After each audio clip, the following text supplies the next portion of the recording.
أعوذ بالله من الشيطان الرجيم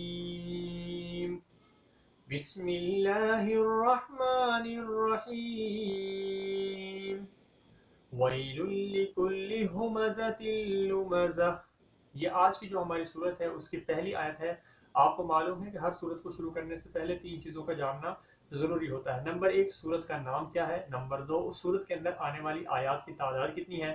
نمبر تین، اس صورت کے اندر رکوع کی تعداد کتنی ہے۔ آج جو صورت ہم سیکھیں گے اس کا نام سورۃ الہمزہ ہے، اور اس صورت کے اندر آیات کی تعداد 9 ہے، رکوع کی تعداد 1 ہے۔ یہ جو آیت آپ کے سامنے پڑھی گئی ہے اس میں عموماً دو طرح سے غلطی کی جاتی ہے۔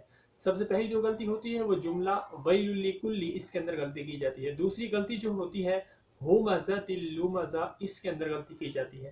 پہلی جو غلطی ہے اس میں مسٹیک یہ ہوتی ہے کہ عموماً لوگ یہ پڑھ دیتے ہیں ویل لکل، واو کو بڑی یا کے ساتھ ملا دیتے ہیں۔ عربی میں چھوٹی یا اور بڑی یا نہیں ہوتی، لیکن میں صرف سمجھانے کے لیے اور تلفظ کو کے فرق کو بتلانے کے لیے یہ بات عرض کر رہا ہوں کہ وہ کیا پڑھتے ہیں، واو کو ملا دیتے ہیں بڑی یا کے ساتھ، ویل لکل، حالانکہ واو کو ملانا ہے چھوٹی یا کے ساتھ، ویل لکل۔ اب دیکھیں دونوں میں کتنا فرق ہے، وی اور وے، کتنا فرق ہے دونوں کے تلفظ میں۔ تو یہ اصل میں جملہ ہے ویل لکل۔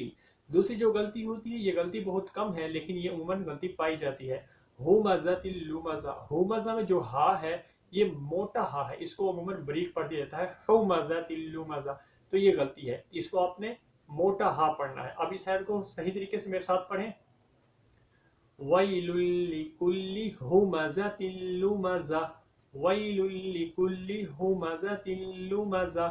آیت نمبر 2 کی طرف آئیں، الَّذِي جَمَعَ مَالًا وَعَدَّدَهُ۔ یہ آیت نمبر 2 ہے، اس میں جو غلطی کی جاتی ہے عموماً 3 غلطیاں کی جاتی ہیں۔ پہلی غلطی جملہ الَّذِی کے اندر کی جاتی ہے، اور دوسری غلطی مَالًا، جمع مَالًا، اس کے اندر ہوتی ہے۔ تیسری غلطی آخری جو آیت کا جو آخری جملہ ہے وعددہ، اس کے اندر کی جاتی ہے۔ سب سے پہلی غلطی الذی، اس میں عموماً یہ غلطی ہوتی ہے جو بڑی عمر کے مرد اور خواتین ہیں ان سے یہ غلطی سرزد ہوتی ہے، وہ زال کو جیم کے ساؤنڈ پڑھتے ہیں الجی، یہ غلط ہے، زال کی ساؤنڈ آنی چاہیے جیم کی نہیں۔ الذی جمع مالوں، مالوں میں یہ غلطی ہوتی ہے۔ میں نے آپ کو پہلے بھی اصول بتایا تھا کہ پورے قرآن پاک میں الف سے پہلے زبر آ جائے تو زبر والے حرف کو ایک الف کے برابر لمبا کرتے ہیں۔ یہاں پر مالوں میں آپ دیکھیں میم کے بعد کیا ہے، الف، ٹھیک ہے، مالوں الف ہے اور الف سے پہلے میم کے اوپر کیا ہے، زبر، تو میم کو ایک الف کے برابر لمبا کریں گے۔ تو اس میں غلطی یہ ہوتی ہے کہ میم کو لمبا نہیں کرتے، کیسے پڑھتے ہیں، الذی جمع مالوں، مالوں وعددہ، میم کو لمبا نہیں کرتے، حالانکہ یہاں پر میم کو ایک الف کے برابر لمبا کرنا ہے، مالوں وعددہ۔ اور وعددہ کے اندر یہ غلطی ہوتی ہے کہ عین کی جگہ پہ حمزہ پڑھ دیا جاتا ہے وعددہ، یہ غلطی ہے، عین کے ساؤنڈ کے ساتھ پڑھنا ہے وعددہ۔ اب اس آیت کو دوبارہ سے میرے ساتھ پڑھیں، الذی جمع مالا وعددہ۔ آیت نمبر 3 کی طرف آئیں، یحسب ان مالہ اخلدہ، یحسب ان مالہ اخلدہ۔ اس آیت کے اندر عموماً 2 طرح کی غلطی کی جاتی ہے۔ پہلی جو غلطی ہوتی ہے وہ جملہ انا کے اندر کی جاتی ہے، اور دوسری جو غلطی ہوتی ہے وہ اخلدہ کے اندر کی جاتی ہے۔ تو پہلی غلطی کی طرف آتے ہیں، انا کے اندر یہ غلطی ہوتی ہے کہ نون مشدد ہے یہاں پر، تو 2 نون پڑھے جائیں گے، انا۔ ہم غلطی کیا کرتے ہیں، ہم پڑھتے ہیں آنا، یحسب انا مالہ، تو یہ غلطی ہے، اصل میں کیا ہے، یحسب ان مالہ۔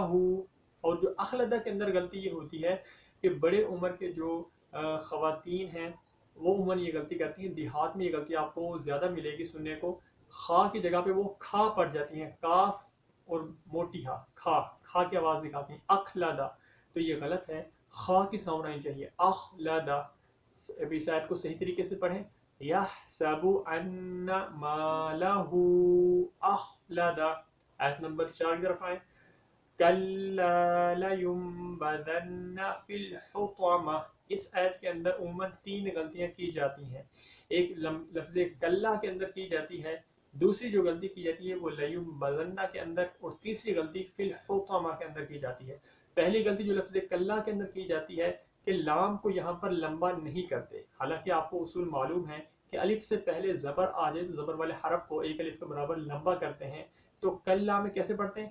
کلا لیمبذن، کلا لیمبذن، لام کو لمبا نہیں کرتے. اصل میں ہے کلا لیمبذن کے اندر یہ غلطی ہوتی ہے کہ یہاں پر یا کے اوپر جو پیش ہے اس کو نون کے ساتھ نہیں ملانا. نون کے ساتھ جو چھوٹی سی میم ہے یا کو ملائیں گے میم کے ساتھ، یہاں پر نون کی ساؤنڈ نہیں آئے گی. ٹھیک ہے، کلا لیمبذن، یا کو میم ساتھ ملائیں گے، یا میم پیش یم، تو یم کی ساؤنڈ آئے گی.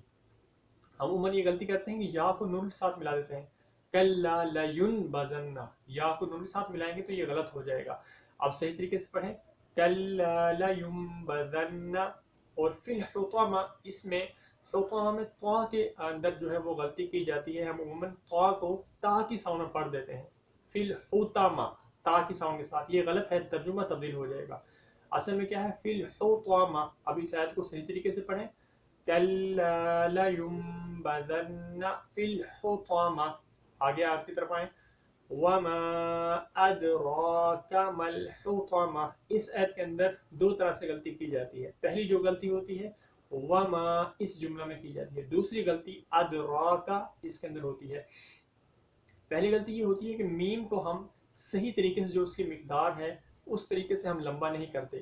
میم کے ساتھ دیکھیں اصول معلوم ہے، الف سے پہلے میم کے اوپر زبر آ رہا ہے، ایک الف کے برابر میم کو لمبا کریں گے. لیکن اگر آپ توجہ سے دیکھیں تو میم کے ساتھ مد بھی آ رہی ہے، چھوٹی مد. چھوٹی مد کی مقدار کم سے کم 3 الف کے برابر ہوتی ہے. تو مقدار جب ہم دونوں مقداروں کو دیکھا تو معلوم ہوا کہ مد کی مقدار زیادہ ہے، تو میم کو مد کی مقدار کے اعتبار سے لمبا کریں گے 3 الف کے برابر. وما، ٹھیک ہے، وما. اب ادراکا کے اندر یہ غلطی ہوتی ہے کہ را کے اوپر کھڑا زبر ہے، اور کھڑا زبر جس حرف کے اوپر بھی آئے اس کو 2 الف کے برابر لمبا کرنا ہوتا ہے. ہم کیسے پڑھتے ہیں؟ را کو لمبا ہی نہیں کرتے یا بالکل معمولی سے لمبا کرتے ہیں. وما ادراک ما الحطمہ، یہ غلطی ہے. وما ادراک، را کو لمبا کریں گے. ما الحطمہ، اس کے اندر یہ غلطی ہوتی ہے کہ طا کی جگہ پہ عموماً تا پڑھ دیتے ہیں. ما الحطمہ، یہ غلط ہے. صحیح طریقے سے پڑھیں بھائی اس آیت کو وما ادراک ما الحطمہ. آگے آیت کی طرف آئیں نار اللہ الموقدہ. اس کے اندر ایک غلطی ہوتی ہے عموماً، وہ نون کے اندر کی جاتی ہے. نار اللہ میں نون کو لمبا نہیں کیا جاتا، یہ غلطی ہے. تو نون کو ہم کیا کریں گے؟ لمبا کریں گے. نار اللہ الموقدہ. غلطی کیا کرتے ہیں؟ نار اللہ، نون کو لمبا ہی نہیں کرتے، تو نون کو لمبا کرنا ہے. نار اللہ الموقدہ. آگے والی ایک طرف آئیں التی تطلع علی الافئدہ. اس آیت کو پڑھنے سے پہلے ایک چیز ذہن میں رکھیں. دیکھیں آپ نے غور کیا ہوگا الذی کے اندر بھی اور التی کے اندر بھی دونوں آیت میں یہ لام مشدد ہے. التی میں لام مشدد ہے اور لام سے پہلے الف لکھا ہوا ہے، نہ الف کے اوپر زبر ہے، نہ زیر ہے، نہ پیش ہے. اسی طریقے سے آیت نمبر 2 میں الذی میں بھی لام مشدد تھا اور اس سے پہلے الف تھا، زبر زیر پیش کچھ بھی نہیں تھا. تو اب ہم اس کو کیسے پڑھیں گے؟ تو یہاں پر آپ کو معلوم ہونا چاہیے جب بھی ایسے آیت کوئی شروع ہو کہ شروع میں الف آ جائے، اس کے اوپر کوئی بھی حرکت نہ ہو، زبر زیر پیش کوئی بھی حرکت نہ ہو، تو آپ نے اس الف کو حمزہ بنا دینا ہے. ٹھیک ہے، اور حمزہ متحرک یعنی حرکت اس کے اوپر لگا دینی ہے زبر زیر پیش میں سے. اب زبر زیر پیش میں سے کیا لگائیں گے؟ زبر لگائیں گے. ٹھیک ہے، تو اب اس کو یہ الف کو ہم نے حمزہ بنا دیا اور حمزہ کے اوپر زبر لگا کے ہم پڑھیں گے، اس کو التی ہو جائے گا یہ. ٹھیک ہے، التی تطلع علی الافئدہ. اس آیت کے اندر عموماً 2 غلطیاں کی جاتی ہیں. ایک جملہ تطلع اس کے اندر ہوتی ہے اور دوسری غلطی جو ہوتی ہے وہ علی الافئدہ اس کے اندر ہوتی ہے. تطلع کے اندر یہ غلطی ہوتی ہے. 2 غلطیاں اس جملے میں کی جاتی ہیں. ایک طا کی غلطی ہوتی ہے کہ عموماً طا کی جگہ پہ تا پڑھ دیا جاتا ہے تطلع، تو یہ غلط ہے. اگر آپ طا کی غلطی کو صحیح کر لیتے ہیں تو پھر آگے جو آخر میں جو عین ہے اس کی غلطی ہو جاتی ہے. عین کی جگہ پہ حمزہ پڑھ دیتے ہیں. کیسے؟ تطلع، یہاں پر دیکھیں او میں حمزہ کی ساؤنڈ ہے، یہ عین کی ساؤنڈ نہیں ہے. تو دونوں غلطیوں کو آپ نے ٹھیک کرنا ہے. طا کی جگہ پہ طا کی ساؤنڈ نکالنی ہے، عین کی جگہ پہ عین کی ساؤنڈ نکالنی ہے. التی تطلع علی الافئدہ. علی الافئدہ میں بھی یہی غلطی ہوتی ہے کہ عین کی جگہ پہ حمزہ پڑھ دیتے ہیں. علی الافئدہ، یہ غلط ہے، عین کی ساؤنڈ آنی چاہیے.